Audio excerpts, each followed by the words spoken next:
తిరుమల తిరుపతి దేవస్థానం లడ్డు విషయం ఇప్పుడు ఏపీలో తీవ్ర చర్చకు దారితీస్తుంది. తిరుమల తిరుపతి లడ్డు విషయంలో చంద్రబాబు చేసిన వ్యాఖ్యలు తీవ్ర దుమారం రేపుతున్నాయి. లడ్డు తయారీలో ఆవు మాంసంతో కలిసిన నెయ్యిని వాడారని ముఖ్యమంత్రి చంద్రబాబు చేసిన వ్యాఖ్యలు దేశవ్యాప్తంగా చర్చకు దారితీసిన విషయం తెలిసిందే. దేశవ్యాప్తంగా ఇప్పుడు ఈ టాపిక్ చర్చనీయాంశంగా మారింది. తిరుపతి లడ్డు అంటే మహాప్రసాదంగా చూసే భక్తులంతా ఇప్పుడు అనుమానంతో ఉన్నారు. ఏది నిజమో తేల్చుకోలేని పరిస్థితిలో ఉన్నారు భక్తులు. లడ్డు తయారీలో స్వచ్ఛమైన నెయ్యిని కలపకుండా వైసీపీ హయాంలో జంతు మాంసం కలిపిన నెయ్యిని వాడారని టీడీపీ ఆరోపిస్తుంటే దాని మీద వైసీపీ స్పందించింది. ఇదంతా వైసీపీని టీడీపీ టార్గెట్ చేస్తుందని, ఆ ఆరోపణల్లో ఎలాంటి నిజం లేదని అంటున్నారు. ఈ మేరకు లడ్డు వివాదం మీద వైసీపీ హైకోర్టుని ఆశ్రయించింది. ఈ విషయంపై లంచ్ మోషన్ పిటిషన్ దాఖలు చేసింది. తమపై తప్పుడు ఆరోపణలు చేస్తున్నారని పిటిషన్లో పేర్కొన్నారు. సిట్టింగ్ జడ్జ్ లేదా కోర్టు నియమించిన కమిటీ ద్వారా విచారణ జరిపించాలంటూ హైకోర్టును వైసీపీ కోరింది. వచ్చే బుధవారం పిటిషన్ విచారిస్తామని న్యాయస్థానం తెలిపింది. అయితే చంద్రబాబు చేసిన ఆరోపణలపై టీటీడీ మాజీ చైర్మన్లు వైవి సుబ్బారెడ్డి, భూమన కరుణాకర్ రెడ్డి ఆరోపణల్ని తీవ్రంగా ఖండించారు. అంతేకాదు వెంకటేశ్వర స్వామివారి లడ్డూ ప్రసాదంలో తయారీలో ఉపయోగించిన నెయ్యి శాంపుల్స్ని పరీక్షల కోసం నేషనల్ డైరీ డెవలప్మెంట్ బోర్డు ల్యాబొరేటరీకి పంపించారు. రిపోర్ట్లో కల్తీ నెయ్యి వాడినట్లు తేలింది. తాజాగా ఈ వ్యవహారంపై తిరుమల ఆలయ మాజీ ప్రధాన అర్చకులు రమణ దీక్షితులు స్పందించారు. ఈ మేరకు ఆయన ఓ వీడియో విడుదల చేశారు. గతంలో ఎన్నోసార్లు ప్రసాదం తయారీపై నేను ఫిర్యాదు చేశాను. కల్తీ నెయ్యితోనే శ్రీవారి ప్రసాదాలు అన్నీ తయారు చేశారు. టీటీడీ బోర్డు దృష్టికి తీసుకెళ్లినా పట్టించుకోలేదు. నాకు అర్చకులు కూడా సహాయం చేయలేదు. గత 5 ఏళ్లు తిరుమలలో మహాపాపం జరిగింది. నెయ్యితో జంతువుల కొవ్వు ఉన్నట్లు రిపోర్టులు చూసా. కల్తీ నెయ్యిపై సమగ్ర విచారణ జరిపించాలి. నిందితులపై కఠిన చర్యలు తీసుకోవాలని రమణ దీక్షితులు డిమాండ్ చేశారు. పవిత్రమైన గోవు యొక్క ఘృతాన్ని కల్తీ చేయడం అనేది అది స్వామివారికి మనకు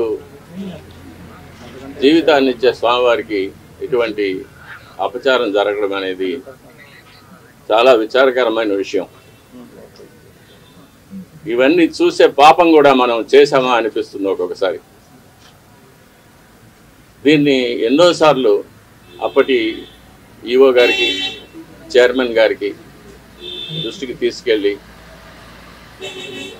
ఇలా ప్రసాదాల నాణ్యత సరిగ్గా లేదు, ముందులాగా లేదు, ప్రసాదాల పరిమాణాలు స్వామివారికి సరిగ్గా నివేదన కావడం లేదు, సరైన ఆగమ ఉక్తమైన కాలాల్లో స్వామివారికి నైవేద్యాలు జరగడం లేదని ఎన్నోసార్లు దృష్టికి తీసుకెళ్ళాం. కానీ లాభం లేకపోయింది. దీనికి మరొక కారణం నాది ఒంటరి పోరాటం అయిపోయింది. నాకు ఈ విషయాల్లో సహకరించేదానికి నా తోటి అర్చకులు ఎవరు కూడా వారి వారి వ్యక్తిగత కారణాల వల్ల ముందుకు రాలేదు. ప్రధాన పరిచారకులైన వాళ్ళు రాలేదు.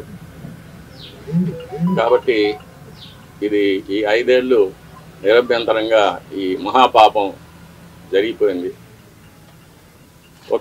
ఫలితాలు కూడా నేను చూశాను, ల్యాబ్ రిపోర్ట్స్ చూశాను. ఇందులో కూడా వెజిటబుల్ ఫ్యాటు, అనిమల్ ఫ్యాటు, జంతువుల యొక్క కొవ్వు పదార్థం, స్థావరాల యొక్క జంగమాల యొక్క కొవ్వు పదార్థాలు కలిసినట్టుగా ల్యాబ్ రిపోర్టును చూశాను. పరిశుద్ధమైన ఆవు పాలతో తయారు చేసిన నెయ్యిలో అది స్థావరమైనా కానీ జంగమమైనా కానీ కొవ్వు పదార్థాలు కలవడానికి వీలు లేదు. అది ఇంప్యూరిటీస్ కింద లెక్క వస్తుంది. ఎన్నోసార్లు ఇది దృష్టికి తీసుకువచ్చాను, ఈఓ గారి దృష్టికి, చైర్మన్ గారి దృష్టికి, కానీ ఎవరు దీన్ని పట్టించుకోలేదు. కాబట్టి అది అలాగే జరుగుతూనే వచ్చింది. నేను చూసి బాధపడటం తప్ప నేను ఇంకేమీ చేయలేకపోయాను. దీనివల్ల నేను చాలా ఇబ్బందులు పడాల్సి వచ్చింది. అయినా పర్వాలేదు, మా స్వామి కోసం నేను ఇది చేస్తున్నాను. మా స్వామి తృప్తిగా నైవేద్యాలు స్వీకరించి ప్రసన్నుడుగా ఉండి భక్తులను అనుగ్రహిస్తే అంతే చాలు. నా ఇబ్బందులు అది నాకు దాని గురించి నాకు ఎటువంటి కష్టం లేదు. నేను గత ప్రభుత్వం నా పైన చేసిన కొన్ని కోర్టు కేసుల వల్ల నేను ఆలయానికి దూరంగా ఉండవలసి వచ్చింది. అంటే ప్రధాన అర్చక పదవికి దూరంగా ఉండవలసి వచ్చింది. నేను ప్రధాన అర్చకుడిగా చేయవలసిన నా కార్యక్రమాలు నేను చేయకుండా నన్ను నిలిపివేశారు.